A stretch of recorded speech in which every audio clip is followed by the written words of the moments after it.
They came as shadows.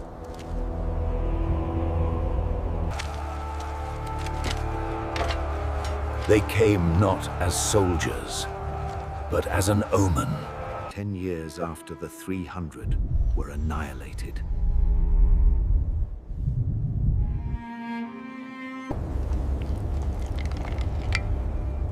"10 years of Spartan humiliation.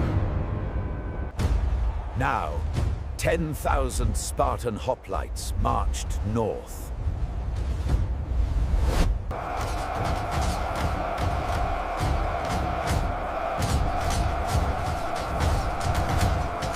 This time, they were not fighting for defense.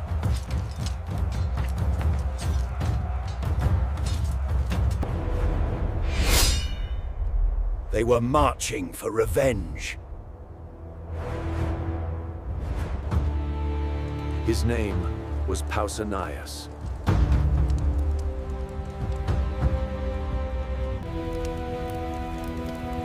Regent of Sparta, commander of the Hellenic League. He was the nephew of the martyred king Leonidas. He carried the weight of a legacy written in blood.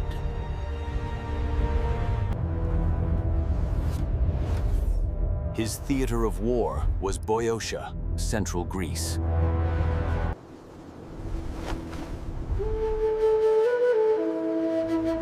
His ambition was singular.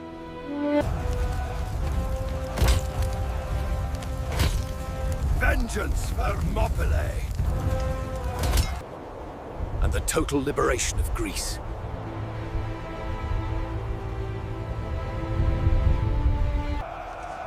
He was a man burdened by ghosts, tasked with expelling an empire.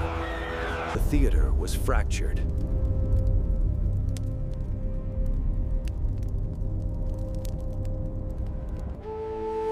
Xerxes, the god-king, had returned to Persia.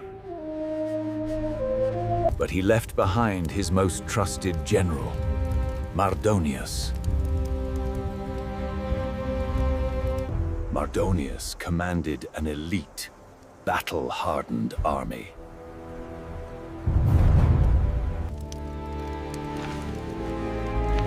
He was a politician as much as a warrior. He wielded diplomacy like a blade.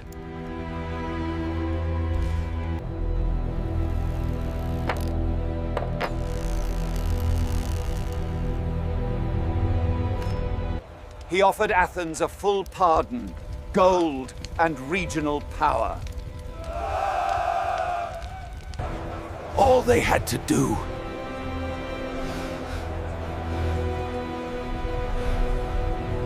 was join him.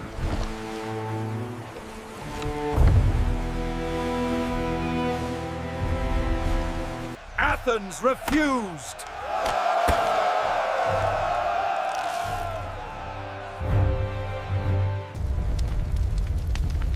So Mardonius unleashed his own vengeance.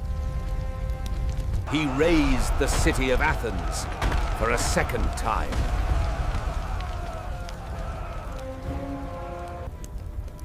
The Acropolis, rebuilt in defiance, was now smoking rubble once more. This was the ultimate instrument of power. A city reduced to ash is a powerful negotiating tool.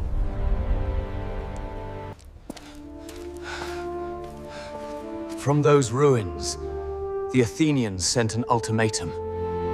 You must march north. We cannot hold them alone.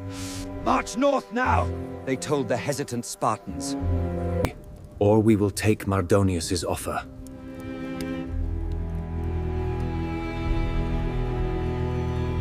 With this move, Athens isolates Sparta, forcing a decision that would echo through the Hellenic world for decades.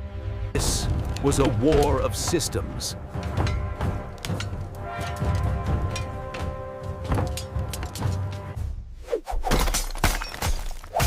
A clash between two philosophies of combat.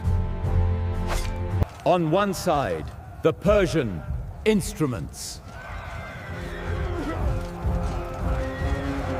Missile cavalry, swarms of archers.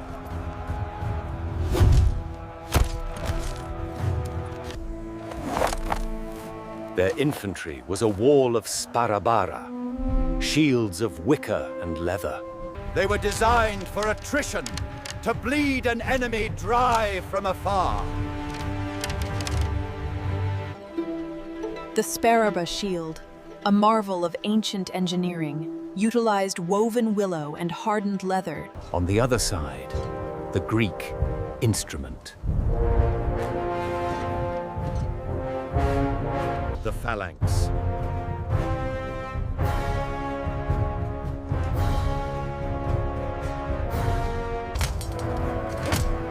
It was the single most terrifying weapon of the ancient world. It was not a unit. It was a human tank. A creature of bronze, iron, and wood. The hoplite.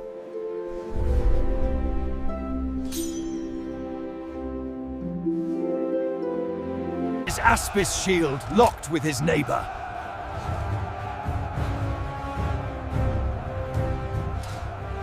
His bronze cuirass deflected arrows.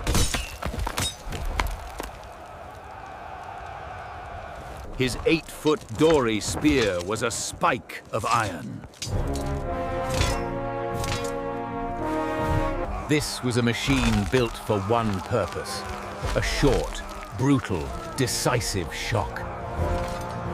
This was a battle of iron versus wicker.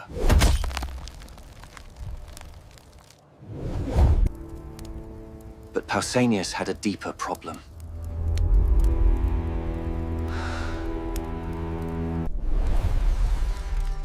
His 10,000 Spartans were not enough.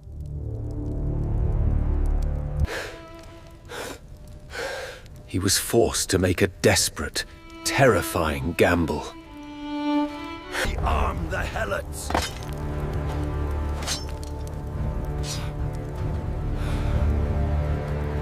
"35,000 slaves, pressed into service as light infantry."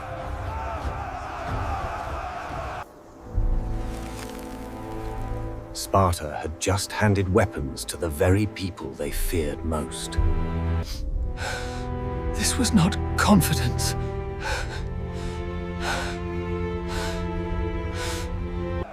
This was an act of total, existential desperation. The two armies met.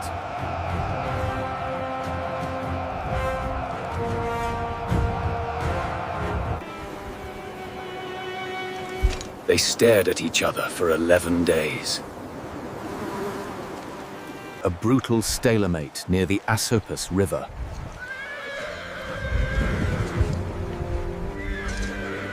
Pausanias held the high ground.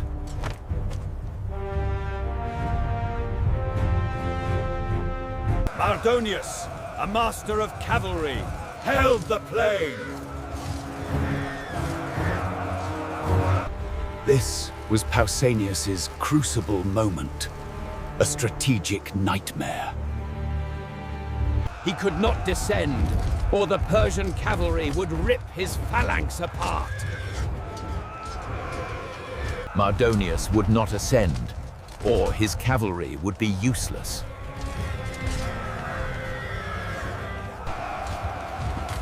The Greeks and Persians stood locked in a silent, agonizing stalemate. The shimmering heat. So Mardonius used his greatest instrument. The cavalry probes!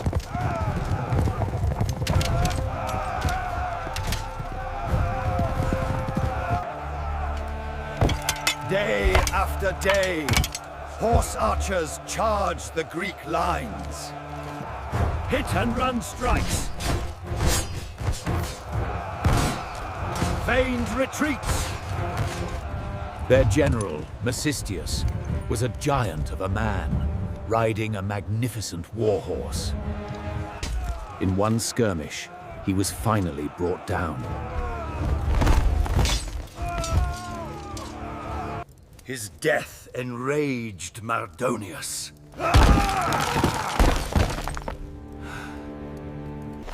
The game was over.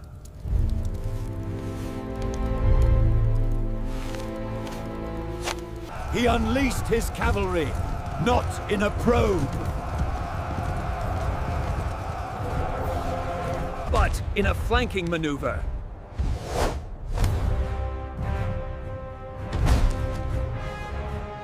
Cavalry! In the rear! They bypassed the Greek line entirely. They captured the Greek supply convoy.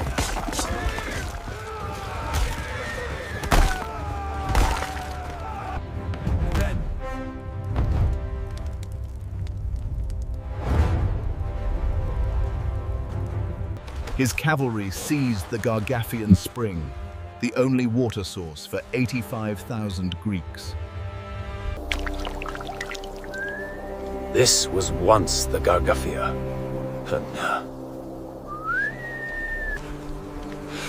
The Greek armor was now choking to death. Thirst, not steel, would win this war. We are exposed on the flank. We move tonight. Secure the pass by dawn. Pausanias had to move. He ordered a nighttime withdrawal to a new position, to find water. Wrong way! Who are you? It was a disaster!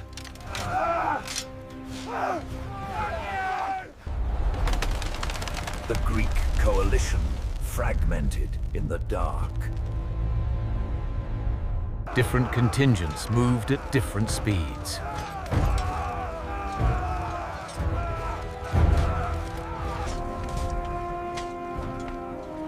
By dawn, the Greek line was a chaotic, broken mess.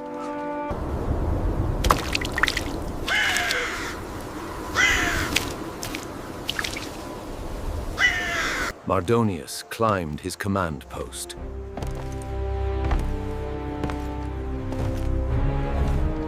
He saw the Spartans pulling back.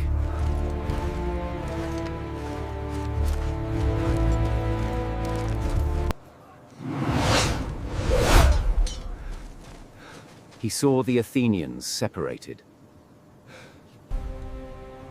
He made the single greatest miscalculation of his life.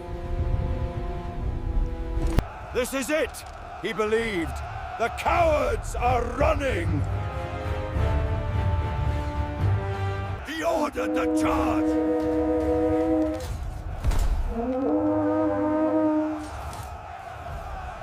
His elite infantry, the Persian immortals, stormed across the river. They ran, disorganized, at what they thought was a broken foe. The Persian advance was overwhelming. Vastly outnumbered, a small... Pausanias halted.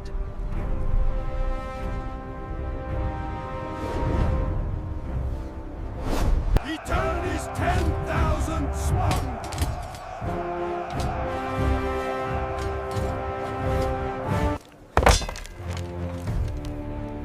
He ordered the Tegeans to lock shields with him.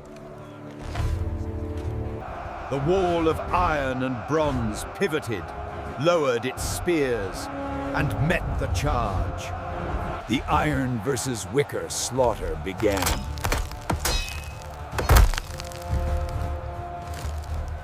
The lightly armed Persians, with their short spears, could not reach the Spartans. They broke their spears. They grabbed the Spartan pikes with their bare hands.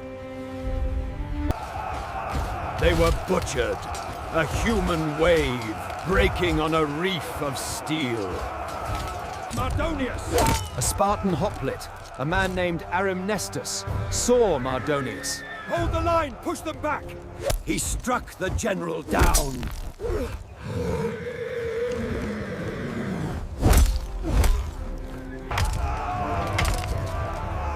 On the left flank, the Athenians and Thebans crashed together. A brutal, hoplite on hoplite civil war. But with Mardonius dead, the Persian center evaporated. The rout was on.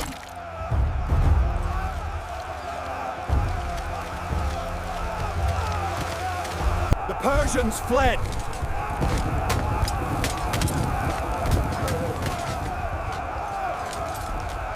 They ran back to their fortified wooden camp.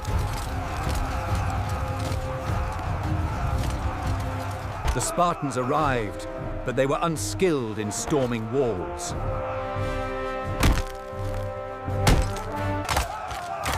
The Persian stockade proved impenetrable. A frustrating temporary stalemate had begun. They waited for the Athenians.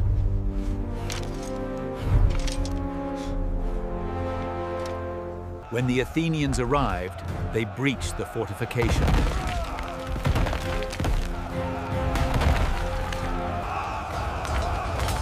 The massacre that followed was horrific. The Greeks, enraged by the burning of their homes, showed no mercy. The camp became an abattoir.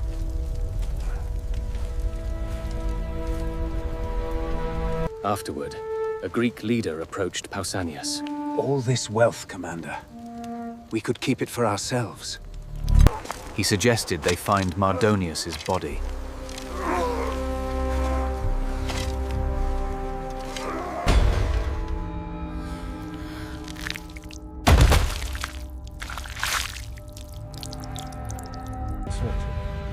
The exact barbarian desecration Xerxes had inflicted upon Leonidas.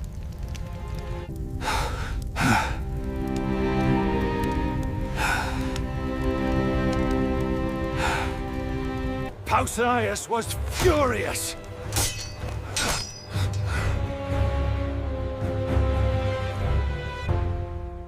He refused.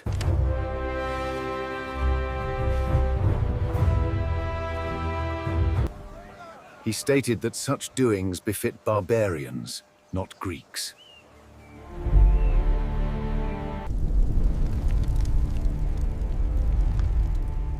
This was the true vengeance.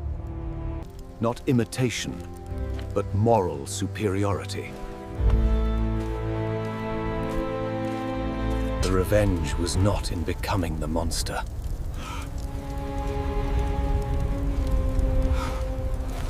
Revenge was in winning him.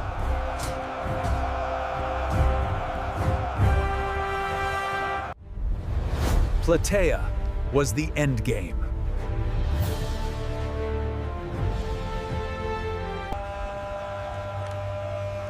It was the battle that proved Greek freedom was won by unity.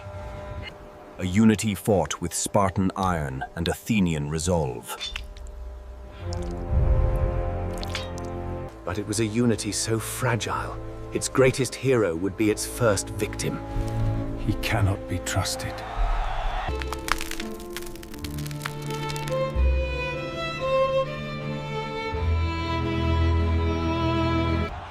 Pausanias, the avenger, the victor. Would be accused of conspiring with the Persians he had just defeated. The paranoia his victory unleashed would ultimately consume him. He would die not in battle, but of starvation. Locked inside a Spartan temple.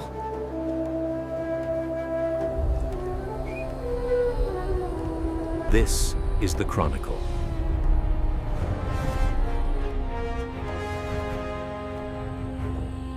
Different contingents moved at different speeds.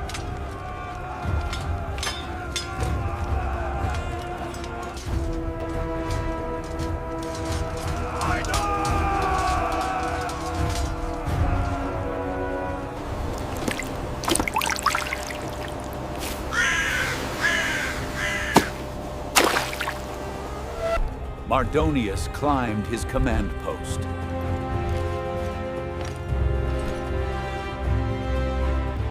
He saw the Spartans pulling back.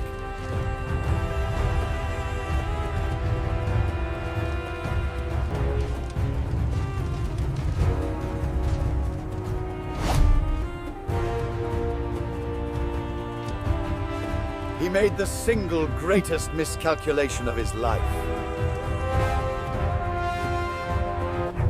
This is it, he believed.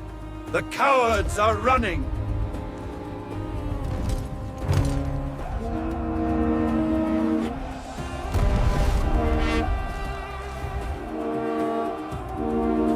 His elite infantry, the Persian immortals, stormed across the river. They ran, disorganized, at what they thought was a broken foe.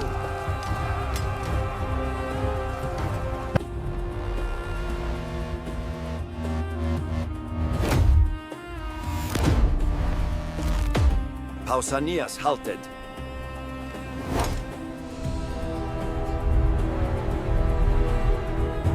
He turned his 10,000 Spartans.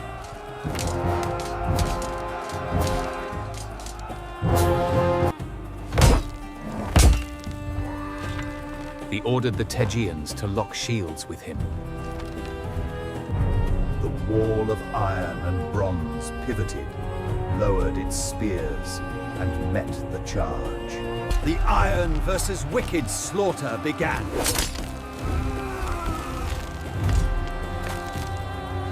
The lightly armed Persians, with their short spears, could not reach the Spartans. They broke their spears. They grabbed the Spartan pikes with their bare hands. They were butchered, a human wave breaking on a reef of steel. A Spartan hoplite, a man named Arimnestus, saw Mardonius. Mardonius! Rally to me! Hold the line! He struck the general down!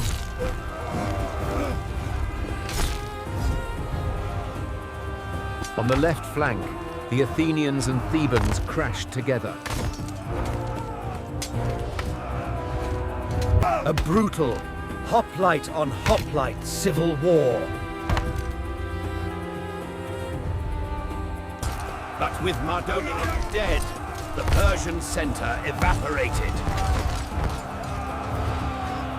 The rout was on!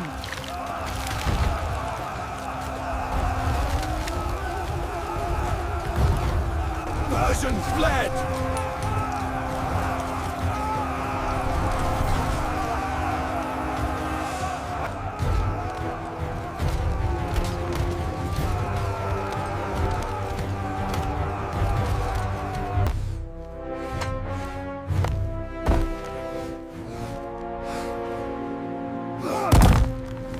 Attack! Break the wall!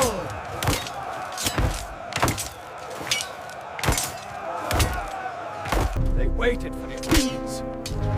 The Athenians. When the Athenians arrived, they breached the fortification.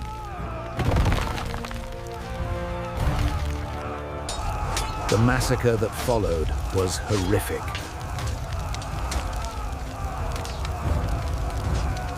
The Greeks, enraged by the burning of their homes, showed no mercy. The camp became an abattoir.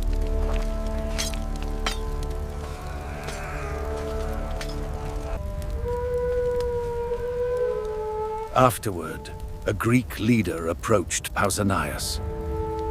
He suggested they find Mardonius's body.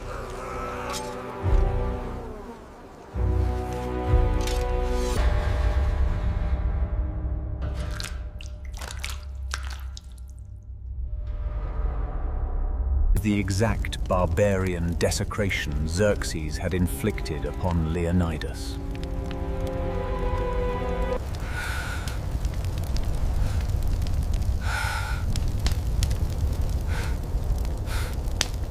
Pausanias was furious.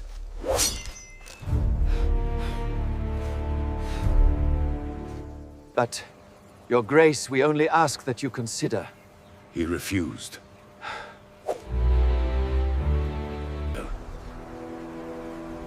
He stated that such doings befit barbarians, not Greeks.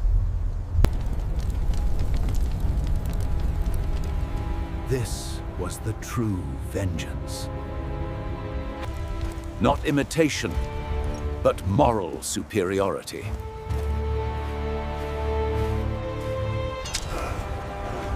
The revenge was not in becoming the monster. The revenge was in winning.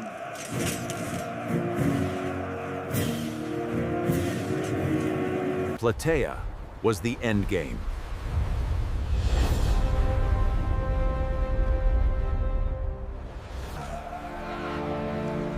It was the battle that proved Greek freedom was won by unity. A unity bought with Spartan iron and Athenian resolve. But it was a unity so fragile, its greatest hero would be its first victim.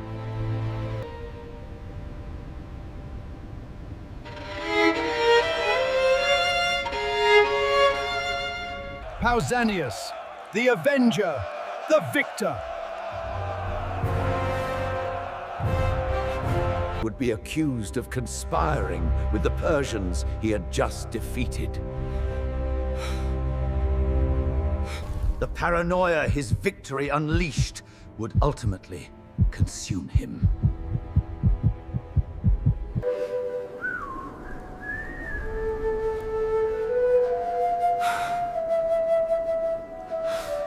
Locked inside a Spartan temple.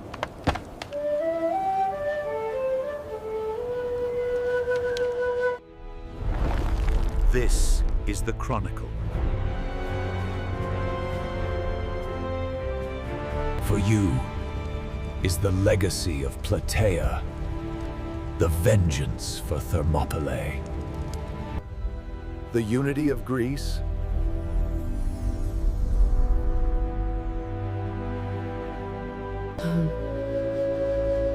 Or the tragedy of its victor.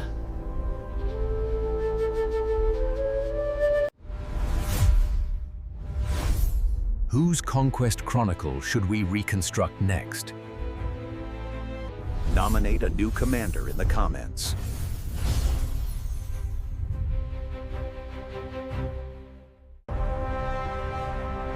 They came not as soldiers, but as shadows of the dead.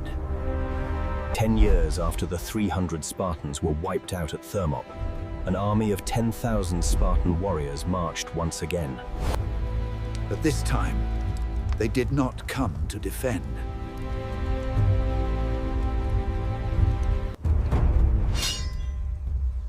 They came to avenge.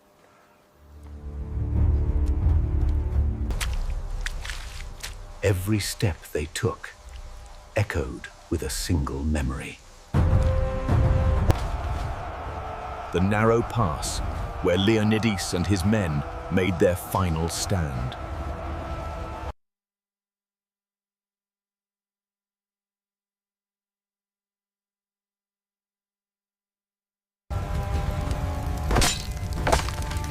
The Persians thought they had crushed Spartan pride that day.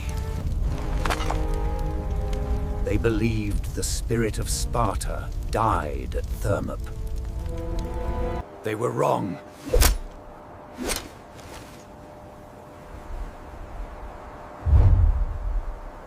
Because at Plataea, the Spartans didn't just fight for Greece. They fought for revenge. And what happened there would change the future of the ancient world forever. The year was 479, BCE.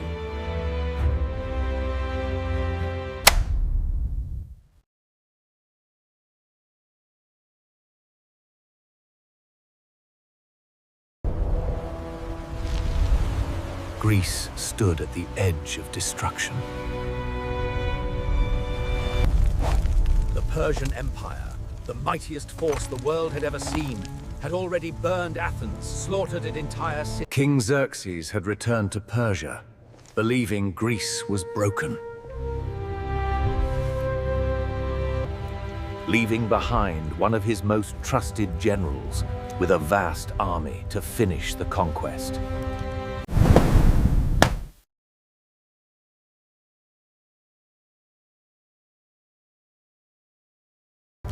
But what Persia did not expect was that Sparta had not forgotten.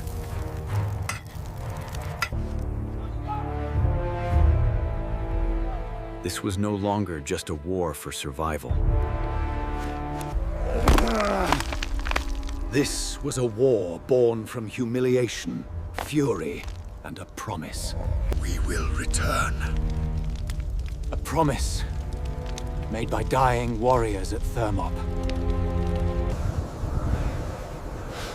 We will return. And now at Plataea, that promise was about to be fulfilled in fire and iron.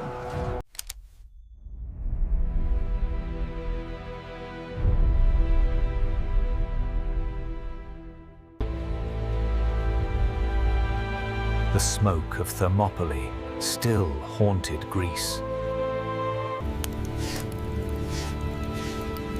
Families whispered the names of the fallen.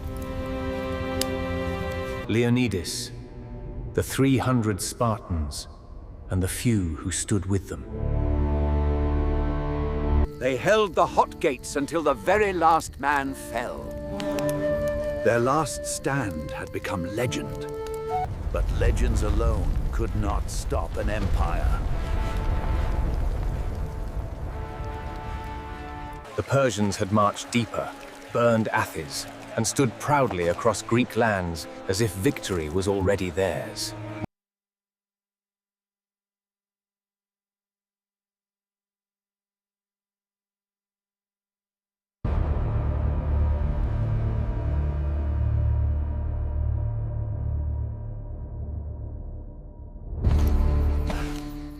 In the silent corners of Sparta, something was rising. Not fear, not despair, but vengeance.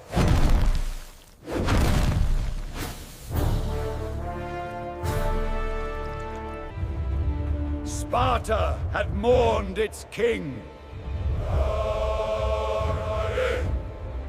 Understood. Here are the next 50 JSON prompts. Part 5. Mothers who lost sons did not weep in weakness. They sharpened the spears of their younger children. Fathers who buried warriors did not break.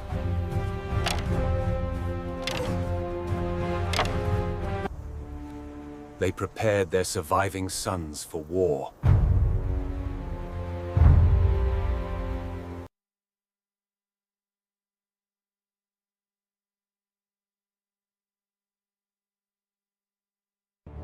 And in the heart of Sparta, a silent oath spread through its people like fire. Thermopylae will be avenged.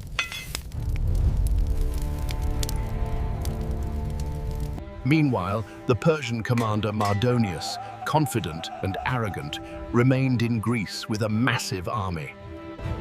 He believed that a divided Greece would soon kneel. He sent messages offering peace to the Spartans and Athenians.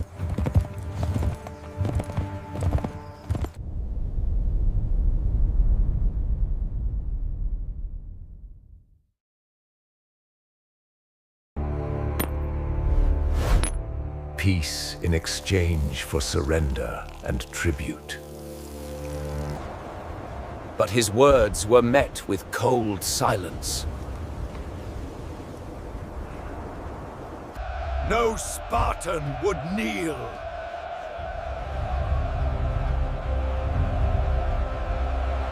No Athenian would accept peace over pride. And then Sparta moved.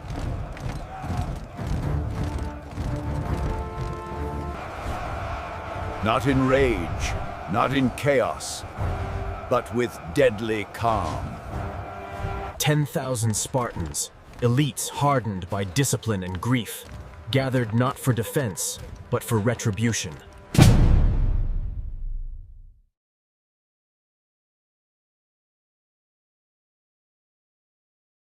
They marched north.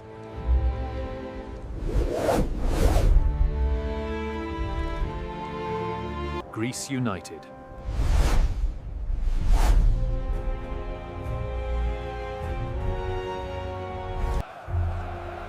Men who once argued over borders now stood shoulder to shoulder. Not as city-states, but as one shield wall. The Persians watched them gather at Plataea, a wide plain perfect for open battle. Mardonius smiled.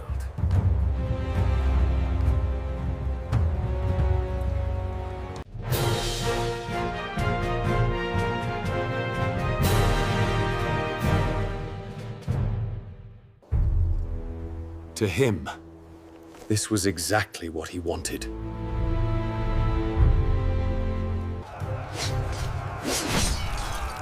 A final battle to crush Greek resistance forever. He had cavalry, superior numbers, archers, and foreign troops from all corners of the empire. He believed victory was already written.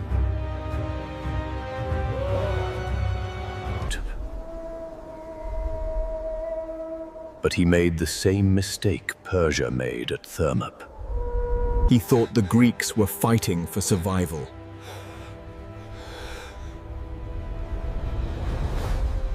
He was wrong.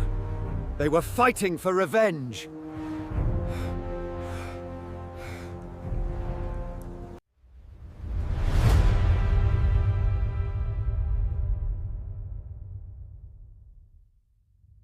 As night fell before the battle, the Persian camp echoed with music, torches, and celebration. They feasted, confident the Greeks would break just as before. But across the plain, the Greek camp was silent.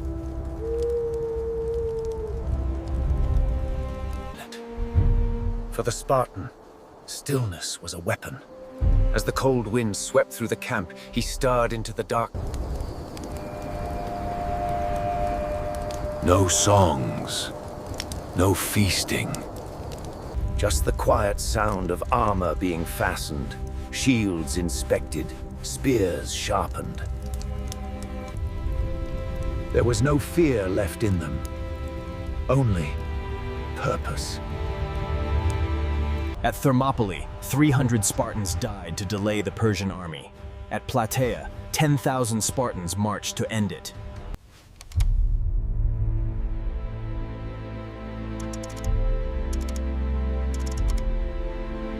Dawn broke over Plataea, and with the first light came movement. The Persian cavalry!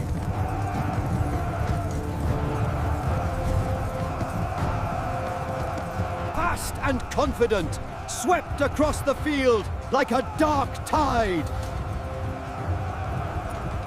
Hooves thundered, arrows flew, and dust rose in great clouds.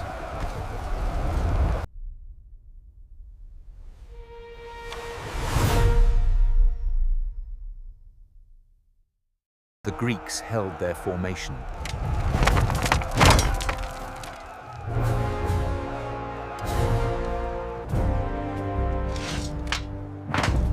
Shields locked!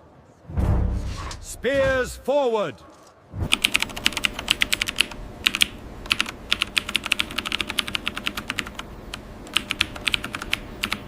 The Persians expected them to panic, to scatter, so the cavalry could crush them in the open. But the Greeks did not break.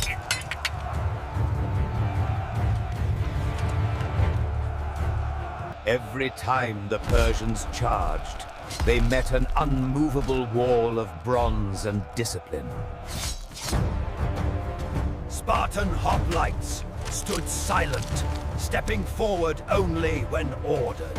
Their shields overlapping like scales of an iron beast.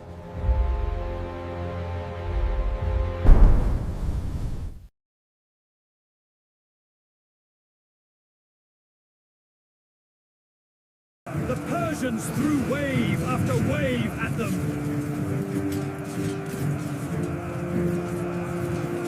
And each time they were forced back.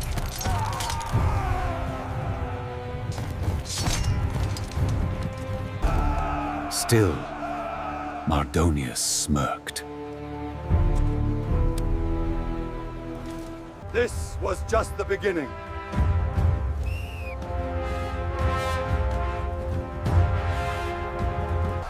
He had he had cavalry.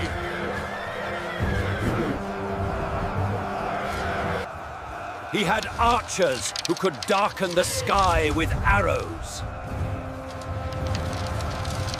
All he had to do was keep pressure until the Greek lines thinned.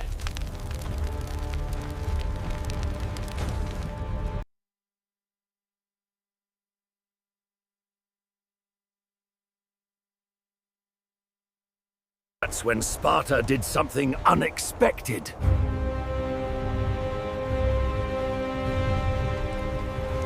They refused to attack.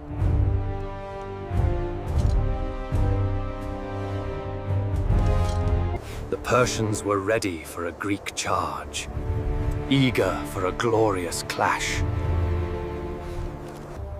But the Spartans stood perfectly still.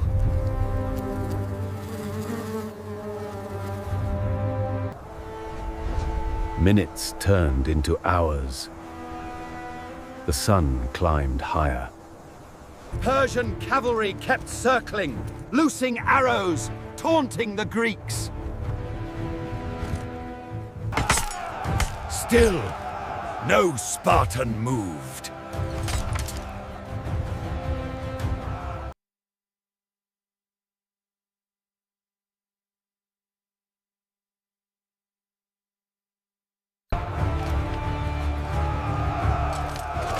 Confusion rippled through the Persian ranks. Why weren't they attacking? Where was the famous Spartan fury?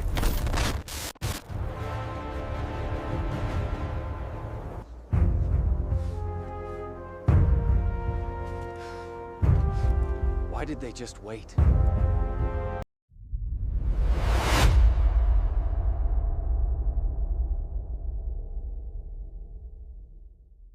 Sparta was doing something Persia couldn't understand. They were waiting for discipline to defeat arrogance.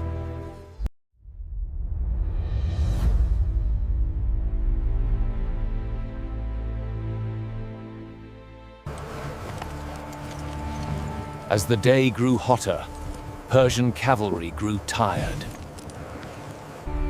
Horses needed rest. Archers ran low on arrows.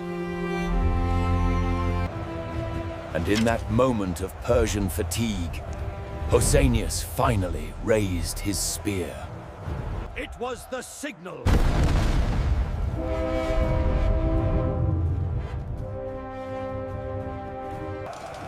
The Spartan line advanced slowly, like a great red tide, rolling across the field. No shouting, no chaos.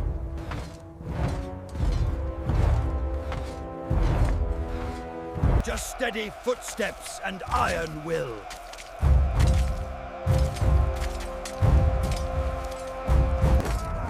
Persian cavalry rushed to stop them. But now, tired and disorganized, they crashed into the Spartan.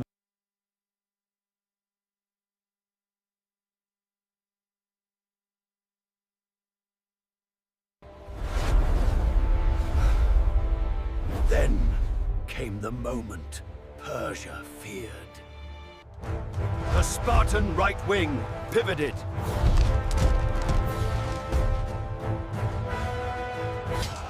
Targeting not the front lines, but directly toward Mardonius himself.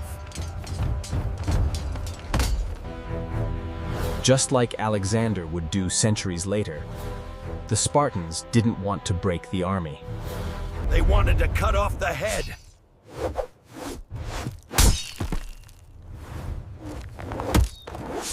Mardonius realized too late what was happening. Gods, to me! He ordered his elite guard forward, but their light armor was no match for Spartan bronze.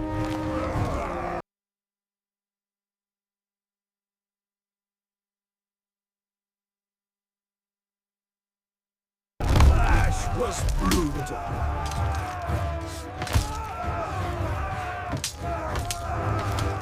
Spartan spears pierced shields and shattered Persian formations. Dust and blood filled the air.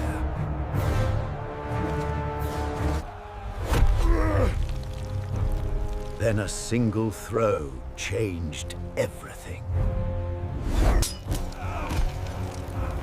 A Spartan warrior, seeing Mardonius giving commands atop a white horse, Hurled his spear with all the wrath of Thermopylae behind it. The spear struck.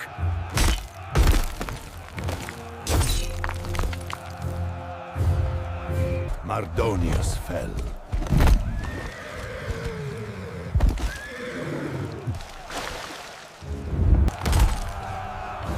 and with him the Persian command collapsed.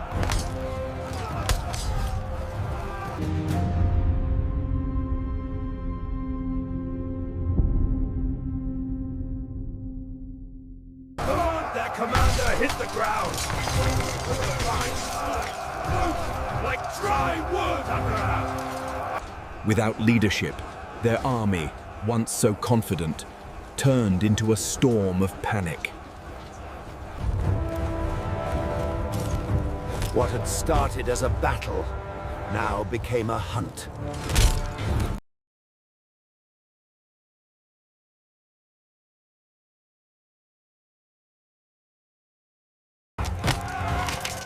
The instant Mardonius hit the ground, a ripple of fear. What had been a vast and confident army only moments before was now cracking. Soldiers looked around, unsure of where to run or who to follow.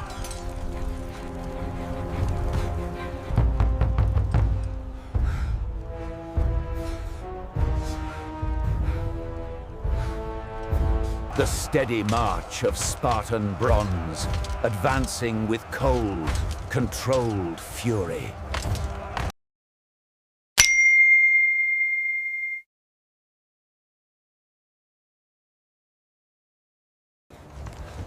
Unlike other armies that chased victories in wild triumph, the Spartans moved with purpose. Every step forward was a reminder.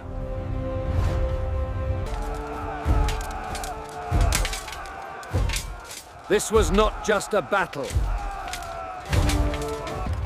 It was an execution of justice. They remembered Thermopylae.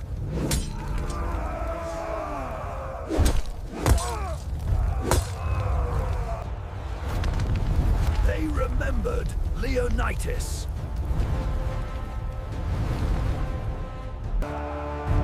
And now the debt was due.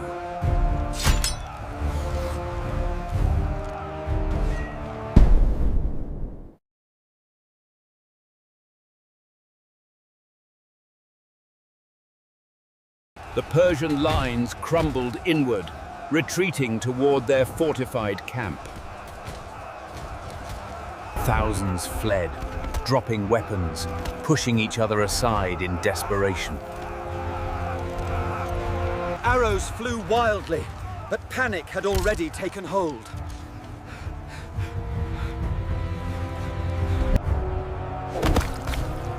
An army that loses its will loses everything.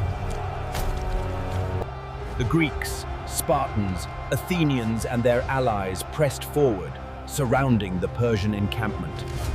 The camp, once a symbol of Persian strength, now stood as a cage of fear. Where soldiers trapped themselves in chaos.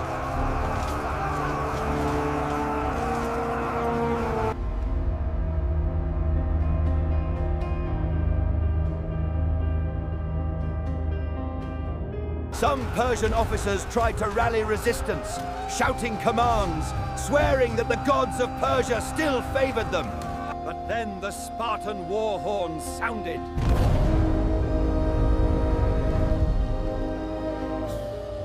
It was a celebration!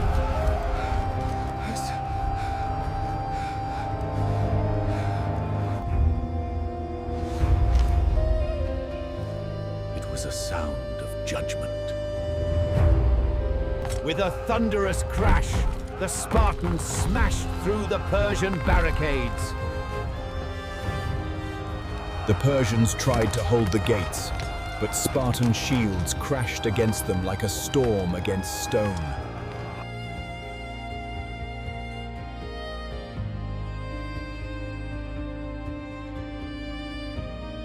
Once inside, the Greeks didn't fight like men seeking glory.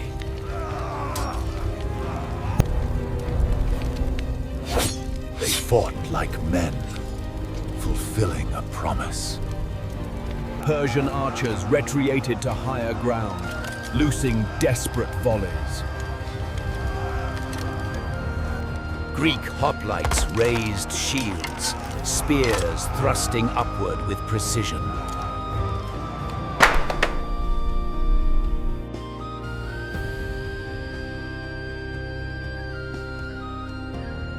Inside the camp, the Persians fought in confusion.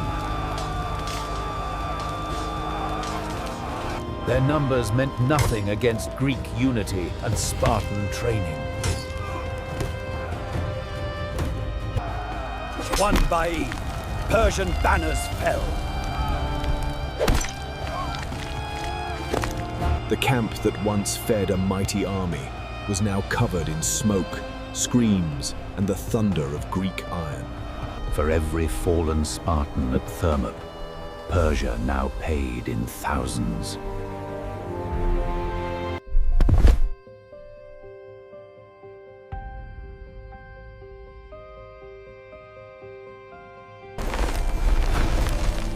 And then something symbolic happened.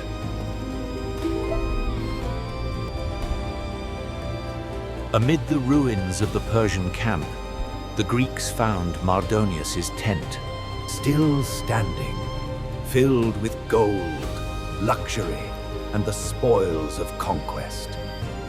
A stark contrast to the simple Spartan cloak of Leonidas, who died with nothing but a spear in his hand. History had reversed.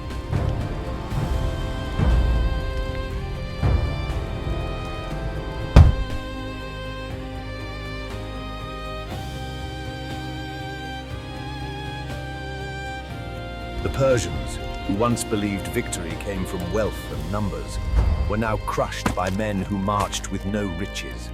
Only memory, wrath, and discipline.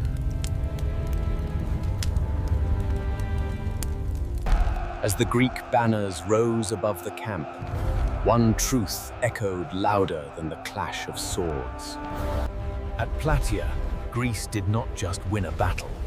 They ended the Persian dream of conquering the West. The invasion that began in glory ended in ashes.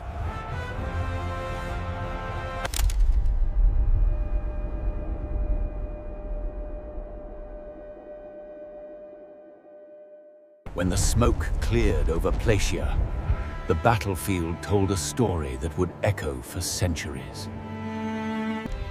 The mightiest empire of the ancient world, Persia, had been brought to its knees. But by a force Persia never truly understood. Greek unity and Spartan resolve.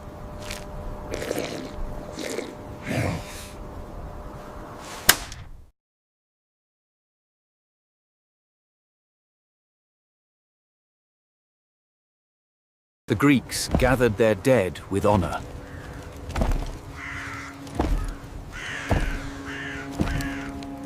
The Persians were left nameless, scattered in mud. Where once the Persian army moved with pride, now only silence remained.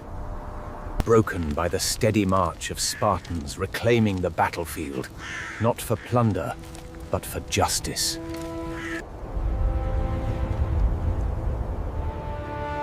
The war was not just won. It was ended.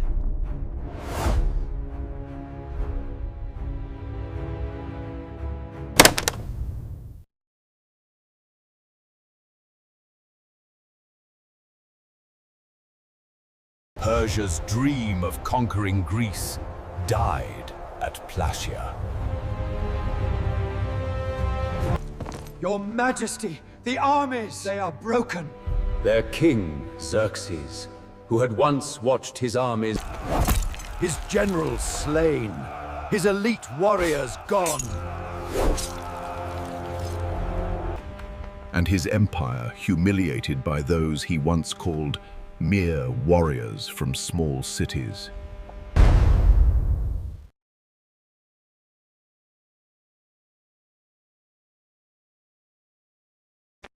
Greece, a land once divided by rivalries and pride, had now become a shield of freedom.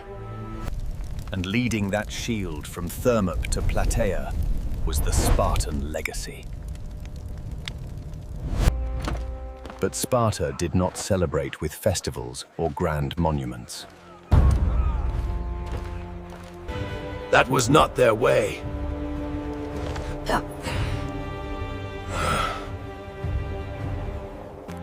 Instead, they sent a simple message carved into stone.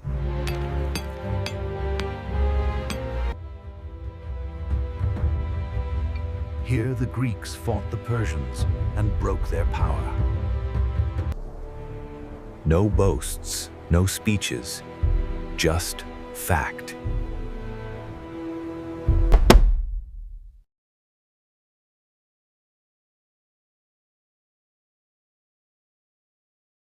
For the world, Plataea was more than a battle. It was a warning, written in blood and iron. Even the greatest empire can fall when it underestimates those who fight not for conquest, but for home. Persia had been powerful. Persia had been rich.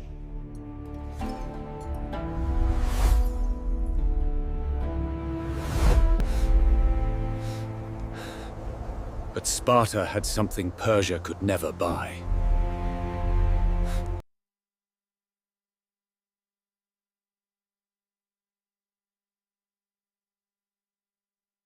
The unbreakable will to stand.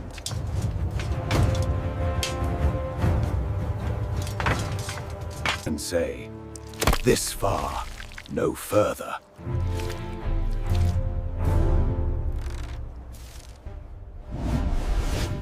From that day, the Persian Empire never again dared to invade Greece. The tides of history had shifted, and the name Sparta became not just a city, but a legend of defiance.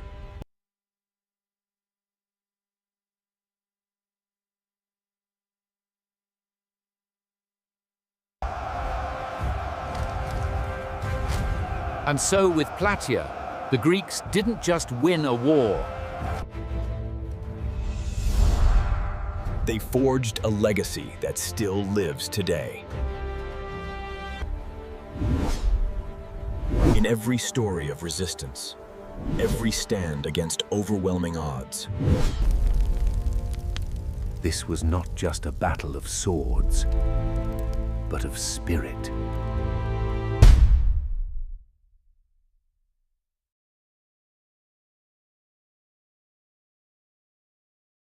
If you want to uncover more hidden battles, forgotten tactics, and the untold truths of ancient warfare, don't stop here. subscribe.